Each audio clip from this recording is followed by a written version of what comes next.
What's up, Elite Army? This is your kinda well, kinda toxic host, Sarah Rittendale, bringing you another episode of Well-ish. Elite, welcome to day one of the 28 days of self-love. I'm so excited that you are here joining me today, and I thought I would start off with something a little simpler. I promised you guys the nitty-gritty, and so I thought, obviously, we should start with the basics. So, what is self-love?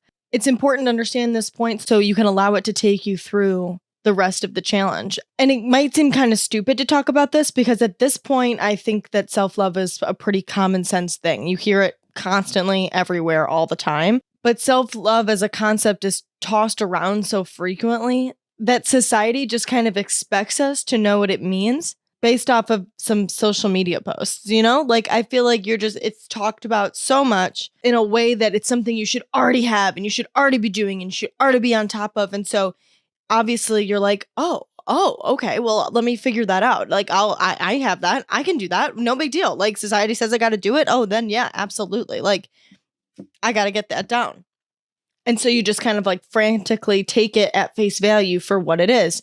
And whatever you saw in each social media post that kind of gives you a better understanding of what self-love is. But how often are you actually entertaining the idea of what self-love is?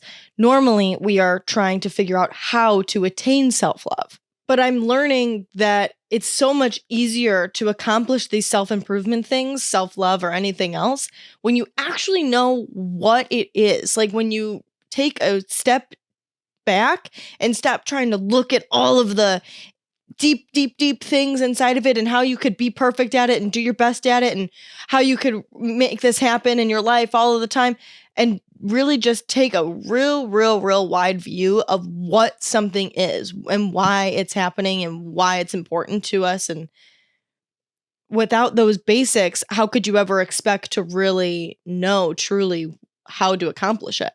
We think we know what self-love is too because it's pretty self-explanatory. Like taking it at face value, self-love is loving oneself, right?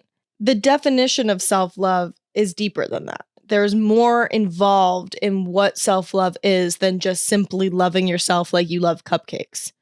First, you have to recognize that your view of self-love is different than literally anybody else's. What works for you in order to truly fully love yourself might and most likely will be different than other people. So that being said, if you just take to social media and Pinterest and these things that you like Google on or that you look up on TikTok, how to love yourself, and you listen to all of these people talk about how to love themselves, you can absolutely take tidbits from people, but to think that you will solely find the answer on the internet compared to within yourself, or even books and stuff like that, compared to finding it within yourself is a pretty not realistic expectation.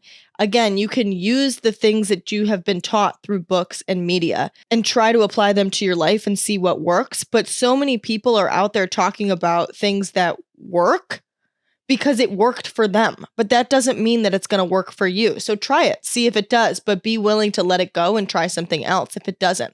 Because at the end of the day, you really have to figure out what self-love's definition is for you. What does that look like in your life so that you can start showing up as often as possible with that mentality and applying that to your everyday life. What you value is different than other people. The way you express love to yourself might be different than other people. And for all of these reasons, we can't just take to a couple social media posts to truly understand and cultivate this deep feeling of self-love, just because it's so frequently tossed around and talked about. So what is self-love? What is that deeper meaning? Self-love is the practice of caring for and valuing yourself. It involves recognizing your worth, accepting yourself as you are, and prioritizing your growth, well-being, and happiness. It's about treating yourself with compassion, kindness, and respect. So that's a lot of things that go into what self-love is. So let's break that down a little bit and try to really get a good idea of what that actually would look like. So in what ways do you care for yourself? This list is endless, but it's important to recognize the small, small ways that you can care for yourself. It's not about bubble baths and coloring books. It's about practicing good hygiene. It's about having a job so that you can have an income, so that you can pay for rent and utilities and have a roof over your head.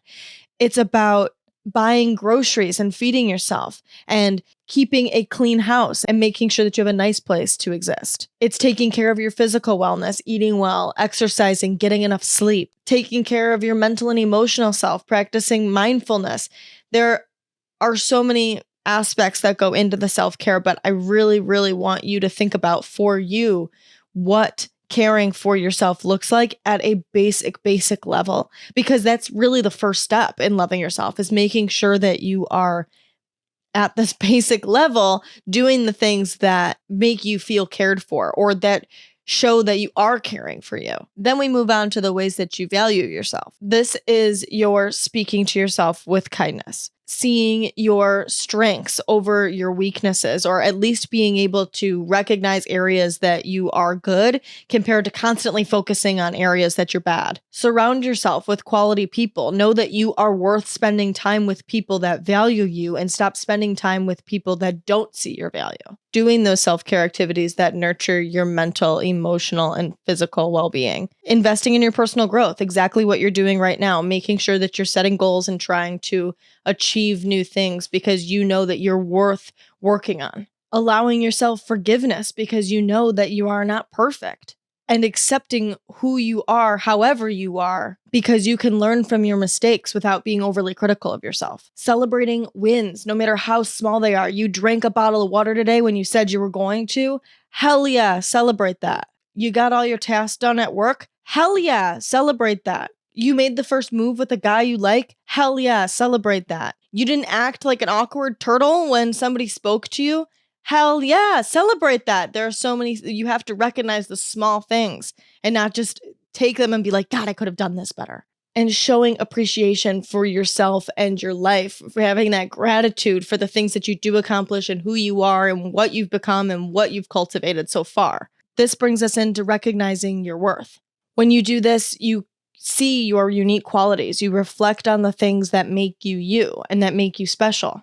You embrace every piece of you, the pieces of you that freak out when you lose something, and the pieces of you that spill out kindness and compassion for other people, the bad and the good, recognizing that that makes you a whole, beautiful person. Setting boundaries, because knowing your worth is not allowing anybody to try to diminish it. Repeating affirmations that reinforce your worth. And I don't mean having to like do the guided listening to affirmations or going on Pinterest and looking them up and journaling 20 of them. While you can do that, and I enjoy doing that, I think those are good, because a lot of the time you find ones that you wouldn't have even thought of yourself. And so it's nice to hear them. They feel validating. But I just mean, even if I'm out in public and I feel like I said something stupid, and saying to myself, I'm being myself, so they can either accept me or they cannot. And that doesn't mean that I'm going to change who I am. Or you're okay. It's fine. Everything's fine. Or it comes and it goes. Everything comes and it goes. Or let it go. Like just talking to yourself to make yourself feel better. Surrounding yourself with people that support you and uplift you and recognize your worth. Treating yourself with compassion and understanding that you're learning, understanding that you're trying, understanding that you're only acting at the level of skill capacity that you have right now, and you're working to grow that skill capacity. Investing in activities that help you grow as a person, reading, routines, social activities, and learning the skill of seeking validation from within without needing outside validation. Self-acceptance, of course, follows that same theme. It's accepting who you are as a whole without being mean to yourself for who you are not or who you are not yet. Being kind and understanding of yourself and challenging the negative self-talk in your head. Focusing on your strengths and celebrating your successes. Embracing imperfections and setting realistic expectations for yourself. Practicing gratitude while you are doing all of this. And stopping comparing yourself to other people and appreciating yourself as you are, and know that everybody is on their own path and this is just your path that you are growing and learning on. Another big thing that I think a lot of people miss out on when they just throw the idea of self-love around the internet is that you have to prioritize your self-growth. And that is a part of self-love. It is so much acceptance, but it is also knowing that you are worth working on, that you are worth improving upon, that you are worth making yourself reach your full potential. You're not a self-improvement project to beat yourself up over, but you're a flower that always needs to be watered. It's gentle and kind. It's defining clear, achievable goals. It's identifying areas of improvement without being critical of yourself. It's creating an actual action plan to achieve the things that would make you feel fulfilled. It's allocating time in your life to make this happen and committing to your personal growth, choosing that over the easy road of following the negative habits you've always done. It's seeking new opportunities and challenging yourself to try new things and take calculated risks. And my favorite thing when it comes to thinking about growth is being able to reflect and adjust. Again, coming back to the concept that what works for somebody else might not necessarily work for you and vice versa, that you have to see what's working, see what's making you feel good. And if it's not 100% sticking with you, then you need to readjust. And readjusting doesn't mean you're failing. It means you're progressing and learning.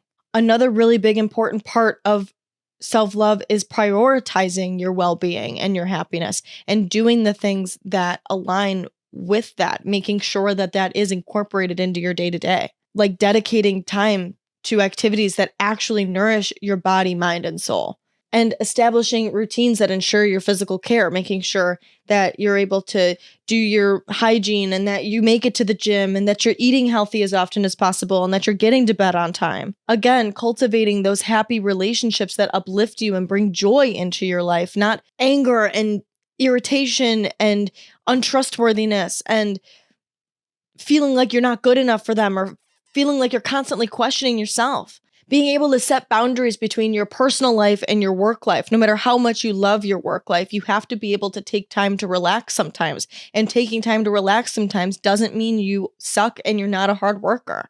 Being able to live in the moment and consciously recognize the good things in your life. Learning to say no to commitments that drain your energy and learning to say yes to things that you might be too nervous to say yes to, but actually want to do. Prioritizing your well-being and happiness is living authentically. It's being true to who you are. It's living in alignment with your values and recognizing what truly actually matters to you. Not what you think should matter to you or what you've been told needs to matter to you, but what you actually truly feel matters to you, and align your actions and choices accordingly.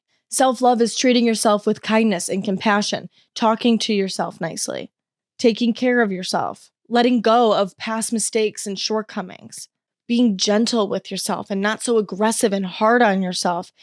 Set realistic expectations and goals, developing the awareness of your feelings and thoughts and experiences, acknowledging your successes, doing things that bring you joy and fulfillment, honoring your interests and your desires, and first understanding and then respecting your needs and your limits, which really brings me into my favorite of all time aspect of loving yourself is respecting yourself. It's my favorite because it's what I so much lacked. Like I thought, and I was able to like things about myself and enjoy my company and think that I was a good, nice person, but I just had no self-respect. Learning how to set boundaries, either through words or through actions. It doesn't have to be this confrontational mess that's terrifying and not accomplished unless you say, do not do this to me or do not treat me like this. You can just remove yourself from a situation, and that is setting a boundary. Again, taking care of your physical self, whether that's hygiene or going for a walk or sitting outside or eating right, drinking water, just taking care of you. Making time for the activities that promote your wellness. It's respecting yourself in the sense that you're not just living for everybody else all of the time, that you are making time for the things that make you fulfilled. Respect yourself by practicing self-discipline and following through on what you say that you're going to do, even when it's hard, because you respect yourself enough to listen to yourself, to know that you have your best interest at heart. Standing up for yourself and advocating for yourself and not allowing other people to push you around and dictate you and make you feel less than you are. Respect yourself by celebrating your accomplishments and speaking kindly to yourself about yourself. Constantly seeking growth and learning because you respect yourself enough to want to continuously grow. Respect yourself by surrounding yourself with positivity. Don't allow so much negativity to seep into your life. You are worth more respect than that.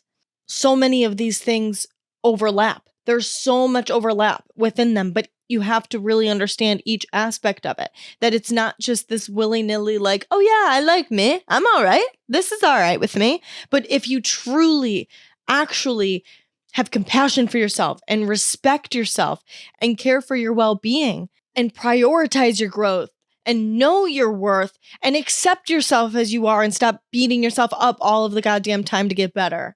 It's truly caring for you as a whole, as an entire person, the way that you unconditionally love a child or unconditionally love a parent or the way you love a best friend or you love a significant other or you love a pet. They can do no wrong. It's the person in your life that can do no wrong. That should be you.